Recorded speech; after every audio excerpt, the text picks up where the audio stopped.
ट्रकों की रैली निकालेंगे? ऐसा है, चाहे वो ट्रकों की रैली निकाले या ट्रैक्टर की रैली निकाले, कानून तो वापस होगा नहीं। और इसका एक समाधान है मेरे पास, तरीका निकाला जा सकता है। और वो तरीका है, सरकार ये स्पष्ट रूप से कह दे कि ये बिल वापस नहीं होगा, ये कानून वापस नहीं होगा, लेकिन, और ये बहुत महत्वपूर्ण है, लेकिन जो राज्य सरकारें इसको नहीं लागू करना चाहती वो ना लागू करें। ठीक है? तो फिर ये पंजाब से आए हुए किसान जो हैं, जाए पंजाब सरकार से कहें मत लागू करो, राजस्थान वाले कहें कांग्रेस की गवर्नमेंट से राजस्थान में मत लागू करो, बंगाल वाले कहें जाके बंगाल वाली से लागू ना करो, खत्म मामला। कि संविधान कानून वापस नहीं होगा, राज्य सरकारों की मर्जी है वो इसको लागू करे या ना करें, बात खत्म हो गई, इनकी मांग पूरी हो गई। अपने अपने राज्य में जाकर के करवा लें अपनी अपनी सरकारों से, मत लागू करो इनको।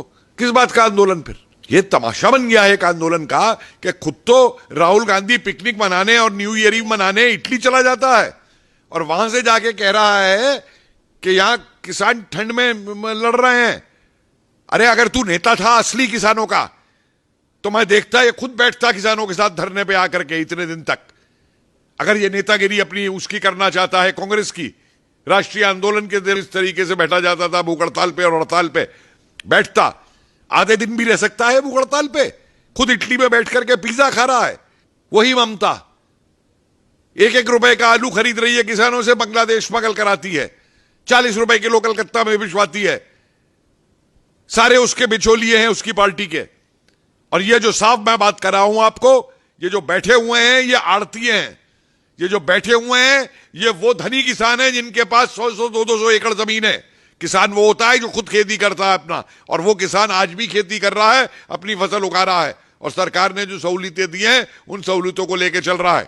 सर, अगर ममता बनर्जी की बात करें तो ममता बनर्जी जिस तरीके से इस कानून का विरोध कर रही हैं डे 1 से, तो यहाँ पर लोगों की तरफ से ये भी कहना है कि 4 महीने बाद जो इलेक्शन आने वाले हैं उन सारी चीजों को लेकर ये सारी चाल और हथकंडे अपनाए जा रहे हैं। आप समझ रहे हैं कि बंगाल का किसान ममता को वोट दे देगा? जिस किसान का वो शोषण करती है, जिस किसान तक आज तक उसने कृषि योजनाएं जो और किसानों की दी वो नहीं पहुंचने दी केंद्र सरकार की। अरे ममता विरोध इसलिए नहीं कर रही है वोट के चक्कर में, ममता विरोध कर रही है क्योंकि अब ये एजेंट बन चुकी है कांग्रेस की, ये एजेंट बन चुकी है उन सारे नक्सलाइट्स और जिहादियों की जो देश के खिलाफ हैं। ये देश की खिलाफत की वजह से विरोध कर रही है, अपनी सत्ता के लिए विरोध कर रही है। ये किसान के कोई पक्ष में नहीं है। ये बिचौलिए खत्म करे जाएं, किसान को उसकी कीमत पूरी मिली जाए, ये चीज ये किसान के खिलाफ है। जितनी भी चीजें हैं कृषि कानून में, उसको लेकर इतना ज्यादा विरोध क्यों हो रहा है हर सरकार, चाहे राहुल गांधी हो या फिर ममता बनर्जी? देखिए, ये विरोध कृषि कानून का है ही नहीं, मैं तो अब बिल्कुल स्पष्ट हूं इसके ऊपर। यह विरोध हो रहा है एक्सपेरिमेंट ग्राउंड बना के कि सरकार अगर इसे वापस ले लेती है तो कल को हम सीएए के खिलाफ करेंगे, कल को हम ट्रिपल तलाक के खिलाफ करेंगे, वापस लो, कल को हम 370 के खिलाफ करेंगे। दुनिया मूर्ख नहीं है, ये देश बेवकूफ नहीं है जो इस चाल को नहीं समझ रहा है नक्सलाइट्स की और पीएफआई की और आईएसआई एजेंट्स की और खालिस्तानी एजेंट्स की। कहां से तंबू लग रहे हैं ये? कहां से ये काजू किशमिश आ रही हैं? ये कहां से ब्यूटी पार्लर आ रहे हैं? ये किसान होता है, किसाने से लड़ता है। ये सारे धनी लोग हैं, मंझले किसान और गरीब किसान की तो इन्हें चिंता तक नहीं है। उसकी फसल को, जो मैंने बार बार कहा है, उसकी फसल को तो ये मंडी तक पहुंचने ही नहीं देते हैं।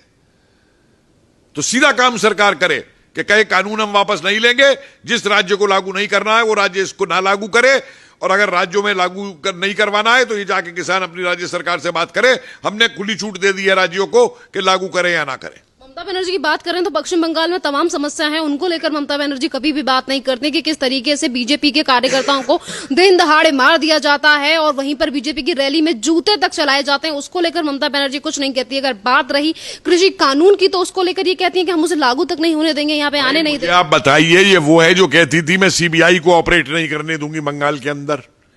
उस समय ये क्या बोली थी जब वो बंगाल का मौलवी कह रहा था कि मोदी जी की दाढ़ी लेके आओ और मैं 10 लाख रुपए इनाम दूंगा? तब कहां गई थी ये ममता? इसके लिए कोई कुछ बोल दे तो इसको आग लग जाती है, कोई ट्विटर पे लिख दे या फेसबुक पे लिख दे तो उसको गिरफ्तार करवा लेती है। तो जिहादीन बन गई है पूरी की पूरी। सर जितनी भी तरीके की चीजें टीएमसी के कार्यकर्ता या फिर ममता बनर्जी की तरफ से की जा रही हैं, तो आपको क्या लगता है कि 4 महीने बाद जो इलेक्शन होने वाले हैं इन सारी चीजों का रिजल्ट देखने को मिलेगा दीदी को? क्योंकि दीदी तो अभी किसानों की अन्नदाता बनी हुई है, अन्नदाताओं की भगवान बनी हुई है, जिस तरीके से वो बात कर रही हैं। भाई अपने आप मैं कह दूं मैं कुछ भी हूं, मैं भगवान बन गया हूं, मैं किसानों का भगवान बन जाऊंगा, मैं कह दूंगा तो जो मर्जी ये करती रहे। देखिए बंगाल की जनता बेवकूफ नहीं है, बंगाल की जनता एक बहुत ही जागरूक जनता है बंगाल की। मत भूलिए कि बंगाल ने राष्ट्रवादी आंदोलन को, अंग्रेजों के खिलाफ संघर्ष को किस तरीके से बंगाल ने जो है नेतृत्व प्रदान किया था, चाहे वो क्रांतिकारी रहे हो और चाहे वो देशबंधु चित्तरंजन दास रहे हो और चाहे वो नेताजी सुभाष चंद्र बोस रहे हो और चाहे वो श्यामा प्रसाद मुखर्जी रहे हो।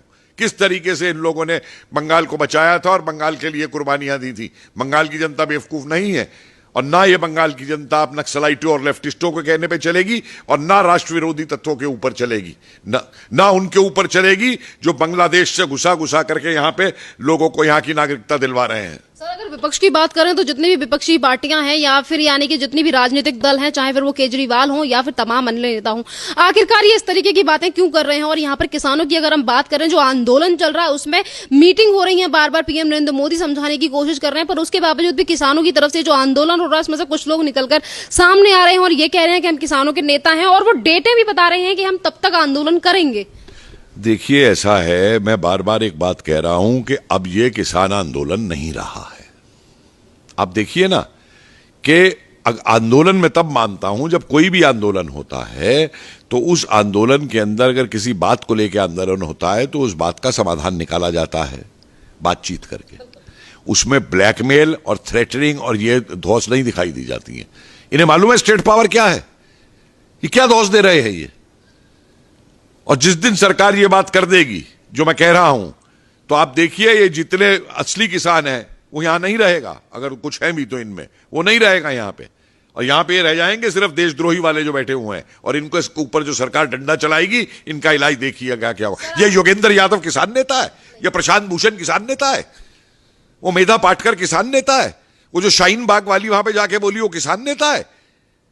अरे ये सब के सब जो हैं ये अपनी राजनीति के लिए, क्योंकि ये पिट चुके हैं। आज कांग्रेसियों को लूट का माल नहीं मिल रहा, स्कैम करने के ऊपर रो रहे हैं। आज उनको बोर्डों की चेयरमैनशिप नहीं मिल रही पैसा कमाने के लिए, रो रहे हैं, वापस सत्ता में आना चाहते हैं। आज कांग्रेस के ही राहुल गांधी अभी ट्वीट ये करके बोलते हैं और ये कहते हैं कि ये जो आंदोलन है, यानी कि जिसके लिए आपने कहा कि ये किसानों का आंदोलन नहीं है, इसी आंदोलन को लेकर राहुल गांधी ये बोलते हैं कि ये जो आंदोलन है ये चंपारण का आंदोलन बन चुका है और जनता एकजुट हो चुकी है। राहुल गांधी को मालूम भी है कि चंपारण का आंदोलन क्या था। आए मुझसे बात करें चंपारण के आंदोलन के ऊपर।